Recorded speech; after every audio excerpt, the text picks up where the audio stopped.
1. Perkenalkan praktik pemeriksaan fisik pada bayi. Selamat menyaksikan. Kita melihat keadaan umum bayi. Kita lihat tangisannya, gerakan, kemudian warna kulit. Tangisan kuat, warna kulit kemerahan, dan gerakannya aktif. Kita hitung laju nafas dari bayi selama 1 menit. Kita hitung terdapat 46 kali per menit. Kemudian kita hitung laju nadinya. 1 menit terdapat 136 kali per menit. Kemudian kita ukur suhu bayi. Terdapat 36,8 derajat Celcius. Kita timbang bayi. Usahakan memakai alas karena agar bayi tidak kehilangan suhu tubuhnya. Normal berat badan bayi 2.500 gram sampai 4.000 gram. Kita ukur panjang bayi. Normalnya 45 sampai 53. Ini ada 49 cm. Kemudian kita ukur bagian circumferencio suboccipito pragmatica.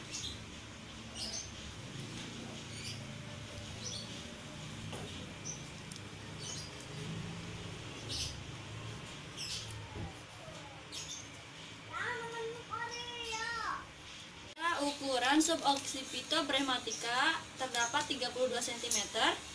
Kemudian mento occipito terdapat 35 cm dan occipito ukuran fronto occipito terdapat 34 cm.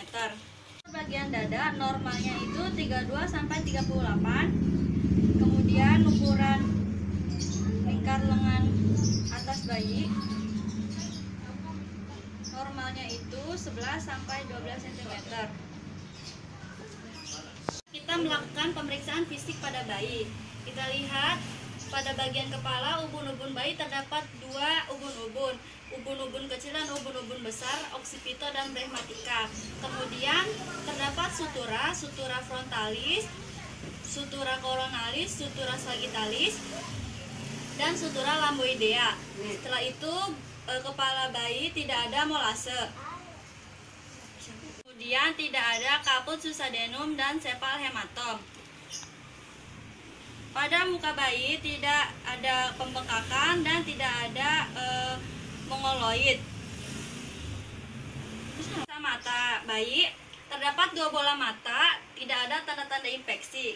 Kemudian bersihkan mata bayi dari terbersih sampai terkotor. Lakukan pada bagian mata yang sebelahnya. Kemudian kita berikan salep mata dari dalam keluar.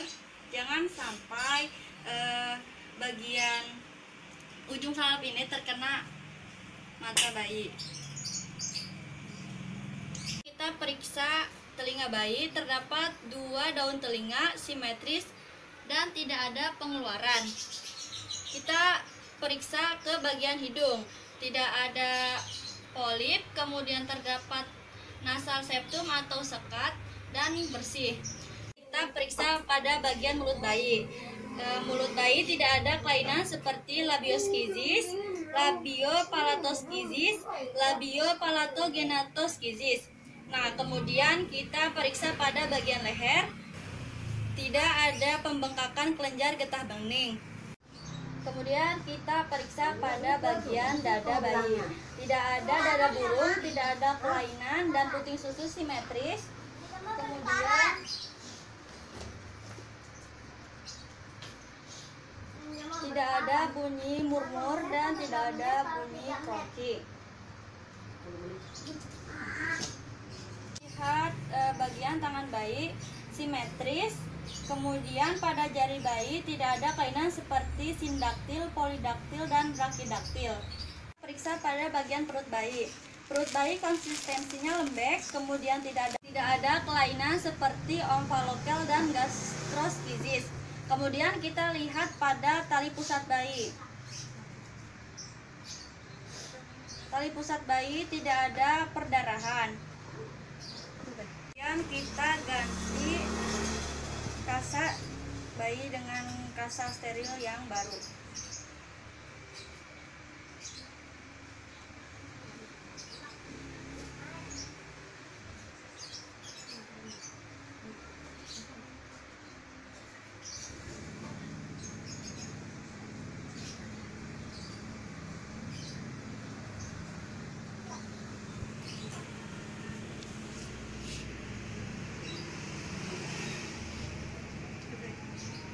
Kita periksa kelamin bayi. Jika bayi perempuan, labia mayora sudah menutupi labia minora, kemudian terdapat lubang uretra.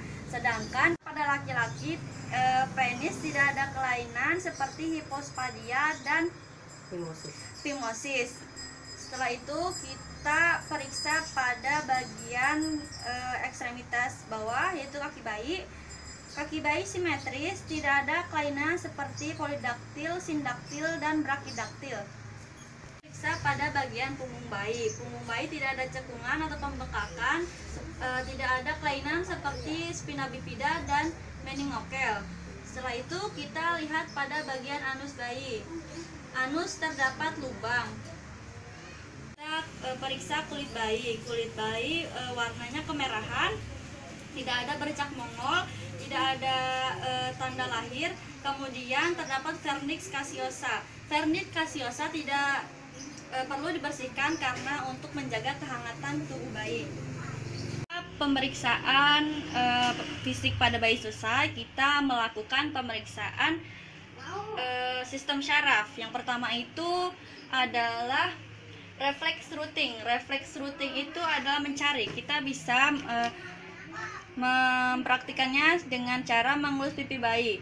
Nah, ketika reflex routing itu positif, bayi akan mencari seolah-olah ia mencari puting susu ibu. Kemudian itu reflex sucking. Reflex sucking itu menghisap. Jadi kita bisa mengetahui bagaimana reflex sucking itu positif atau tidak. Kita bisa memasukkan jari kita kepada mulut bayi, kemudian akan terasa terhisap, atau kita bisa melihatnya pada saat kita melakukan IMD. Nah, reflex let down. Reflex let down itu adalah refleks menelan, refleks let down atau swallowing. Itu bisa kita lihat dari pada saat bayi melakukan IMD. Kemudian refleks moro. Refleks moro itu refleks kaget. Kita bisa melakukannya seperti ini, menggebrak. Dan bayi akan seperti kaget atau bayi akan menggerakkan tubuhnya. Kemudian refleks tonic neck, ketika kita menolehkan kepala bayi ke arah kiri atau ke kanan bisa. Kemudian bayi akan mengembalikan kepalanya ke seperti semula. Itu berarti tidak ada masalah pada leher bayi. Kemudian refleks grasp atau refleks menggenggam. Jadi kita bisa meletakkan tangan pada tangan bayi, kemudian bayi akan seolah-olah menggenggam. Berarti refleks itu positif. Kemudian pada plantar atau pada bagian kaki ini seolah-olah seperti yang menunjukkan seperti menggenggam. Selanjutnya yaitu refleks walking. Refleks walking itu seperti berjalan. Jadi bisa kita taruh kaki bayi pada bagian perut pemeriksa dan bayi akan seolah-olah seperti jalan. Itu berarti refleks walking positif. Kemudian Babinski. Jadi Babinski itu adalah refleks geli pada bayi. Kita bisa melakukannya pada bagian kaki bayi, kemudian kaki bayi akan melebarkan kakinya. Itu adalah refleks Babinski yang positif. Setelah refleks pada bayi selesai, kemudian kita menyuntikkan vitamin K pada paha kaki bagian luar sebelah kiri. Kita pegang kaki bayi, kemudian kita suntik secara IM, kita respirasi, kemudian masukkan. Setelah selesai semuanya, kita memakaikan baju bayi dan mengganti bedong. Setelah 1 jam, kita berikan imunisasi hepatitis B0. Terima kasih sudah menonton video saya. Kurang lebihnya mohon maaf. Wassalamualaikum warahmatullahi wabarakatuh.